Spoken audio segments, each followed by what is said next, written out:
Common sense లేనటువంటి దరిద్రం ఏదైతే తప్పుడు ప్రచారాలు చేయడం సులభం ఈ దేశంలో అనడానికి సాక్ష్యం ఎప్పుడే ఈ పొగెట్కి సంబంధించినటువంటి అంశం.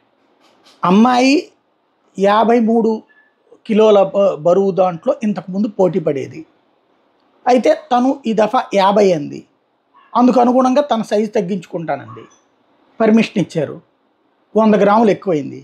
ఇదేమన్నా నరేంద్ర మోడీ కాటా వేస్తాడా, లేకపోతే కనుక 1 కిలో పెరుగమ్మ 100 గ్రాములు అని చెప్తాడా? నిన్న 52 దాకా ఉన్నటువంటి మనిషి తగ్గించుకుంది ఈ 2 రోజుల్లో నుంచి అన్నటువంటిది 100 గ్రాములు ఇంకా అదనంగా ఉండటం. అది ఒలింపిక్స్ అసోసియేషన్ వాళ్ళకి సంబంధించినటువంటి అంశం.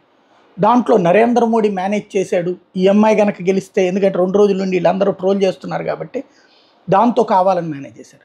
నరేంద్ర మోడీ మేనేజ్ చేస్తే ఈ అమ్మాయికి అవార్డు రాకుండా ఆపడం ఎందుకు, ఫస్ట్ రాకుండా ఆపడం ఎందుకు?